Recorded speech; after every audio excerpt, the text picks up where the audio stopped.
नमस्कार, दिन भर की बड़ी खबरों में आपका स्वागत है। मैं हूं शिवानी। आज की खबरों में बात होगी राज्यसभा चुनाव में बम्पर धांधली, करोड़ों में बिके जमीन हो गया खेल की, और बंगाल में चुनाव से ठीक पहले ज्ञानेश कुमार ने क्या कर डाला गुस्से में ममता बनर्जी की। वहीं चुनाव डेट घोषित होते ही आया 5 राज्यों का चौंकाने वाला ओपिनियन पोल, टेंशन में अमित शाह की। साथ ही बंगाल केरल में बीजेपी उम्मीदवारों की पहली लिस्ट जारी, हैरान करने वाले नाम की। और खबर के अंत में बात होगी दुबई ने क्यों किया 19 भारतीयों को गिरफ्तार की। इसी के साथ आज दिन भर की सभी बड़ी और प्रमुख खबरों को जानेंगे विस्तार से। उससे पहले एक नजर सुर्खियों पर। सीएम बोले बीजेपी सरकार बनी तो धर्म की लड़ाई होगी, लॉरेंस को वीआईपी फैसिलिटी, रंधावा गैंगस्टरों का सरगना, अमृतसर में क्रिकेट स्टेडियम बनेगा। अनंत सिंह बोले मैं अब चुनाव नहीं लड़ूंगा, बिना नीतीश के लड़ने से मतलब नहीं। तेजस्वी का नाम लेने पर भड़के, कहा किसका नाम ले लिया। कांग्रेसियों ने गैस सिलेंडर को श्रद्धांजलि देकर किया प्रदर्शन। बिलासपुर में अफीम की खेती और एलपीजी की किल्लत पर सियासत तेज, कल विधानसभा का होगा घेराव।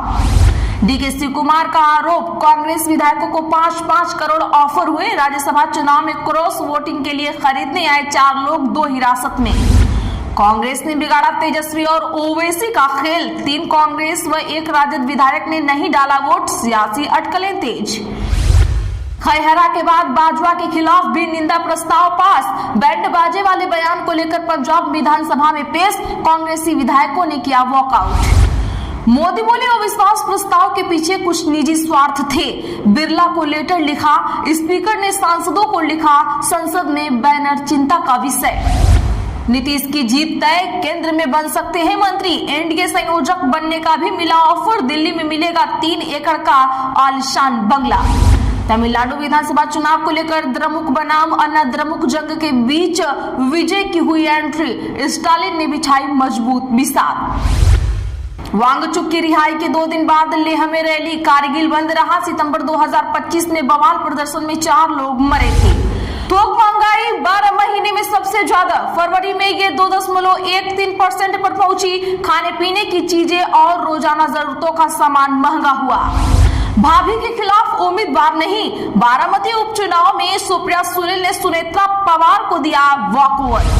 हाईकोर्ट का बड़ा फैसला, नमाजों को सुरक्षा दें, संख्या सीमित ना करें। संबल प्रशासन का आदेश रद्द, डीएम एसपी से कहा था कानून नहीं संभाल सकते तो तुरंत इस्तीफा दो। ईरान पर कार्रवाई नहीं होती तो भविष्य में भारत के हितों पर भी होता असर, इजरायली राजदूत ने बताई युद्ध की स्थिति। पश्चिम एशिया संकट के चलते 4335 भारतीय और 1187 विदेशी उड़ानें रद्द, राज्यसभा में सरकार का जवाब। ईरान में 15 दिन बाद भी सत्ता नहीं बदली, एक्सपर्ट बोले ट्रंप अकेले जंग नहीं रोक सकते, तेहरान के पास अभी भी खेल पलटने की ताकत। Hyderabad farm house drugs case, पूर्व एमएलए रोहित रेड्डी समेत 3 गिरफ्तार, 14 दिन की न्याय की हिरासत में भेजे गए। टीडीपी सांसद समेत 8 को मिली बेल। पीएम मोदी के कहने पर काशी में नाले से गैस बनाने की कोशिश, 6 पर केस हुआ दर्ज। एनएसयूआई ने किया था प्रदर्शन, 70 साल की महिला बोली पहली बार इतनी परेशानी झेलनी पड़ रही।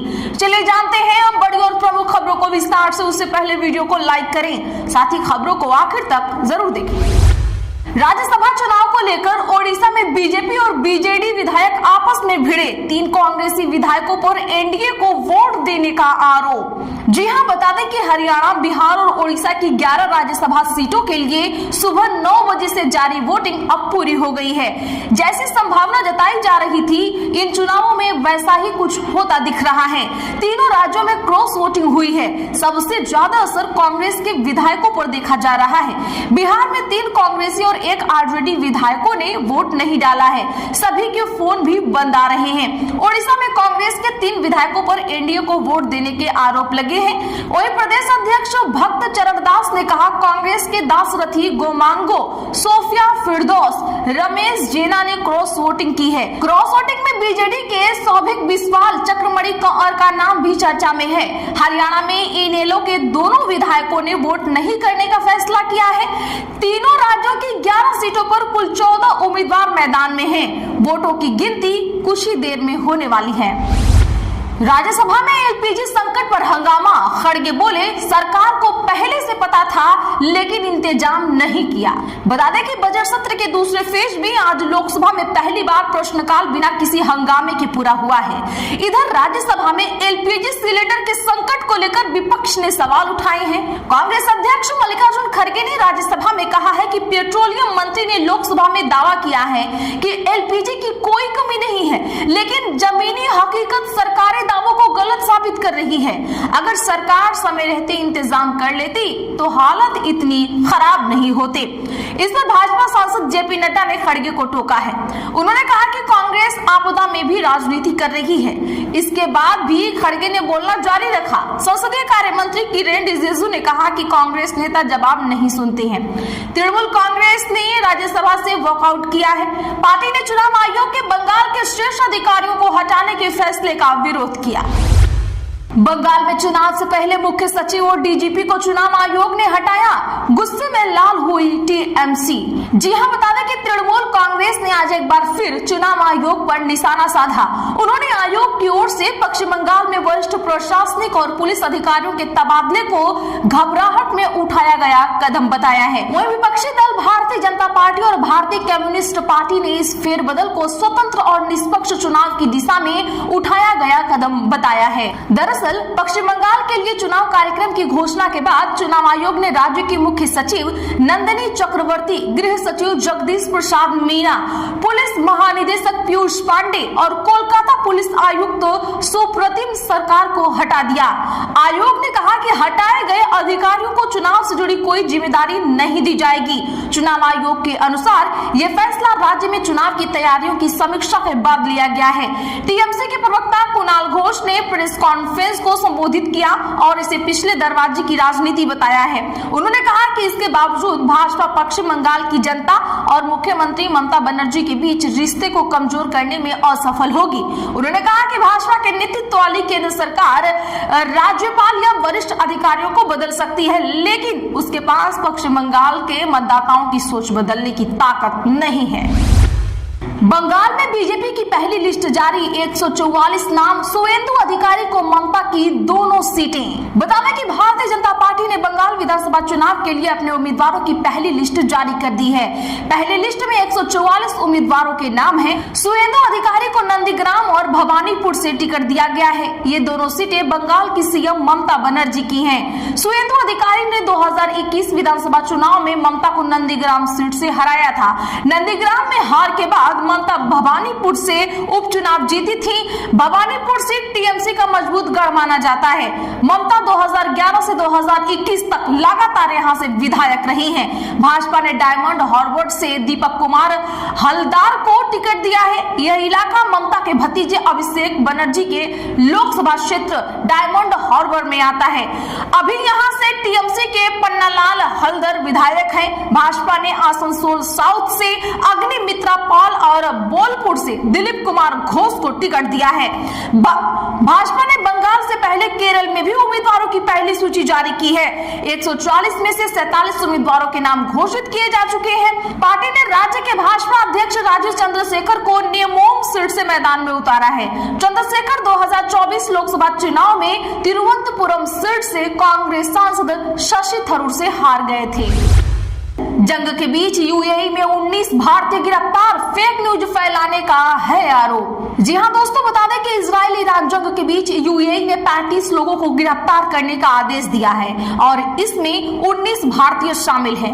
न्यूज एजेंसी पीटीआई के मुताबिक इन पर सोशल मीडिया पर फेक न्यूज फैलाने का आरोप है। यूएई के अटॉर्नी जनरल डॉक्टर हमद सैफ अल शम्स ने कहा कि डिजिटल प्लेटफॉर्म की निगरानी के बाद यह कार्रवाई की गई ताकि झूठी खबरों से फैलने वाली अफवाह और अशांति को रोका जा सके। वहीं इजराइल के प्रधानमंत्री बेंजामिन नेतन्याहू ने अपनी मरने की अफवाहों के बीच सोशल मीडिया पर एक वीडियो शेयर किया है। इसमें वे यरूशलेम के एक रेस्टोरेंट में काफी पीते नजर आ रहे हैं। वीडियो में ये मजाक में कहते हैं, क्या आप मेरी उंगलियां गिनना चाहते हैं? दरअसल आपको बता दूं कि 13 मार्च को एक वीडियो में कुछ लोगों ने उनके हाथ में 6 उंगलियां दिखने की बात कही थी।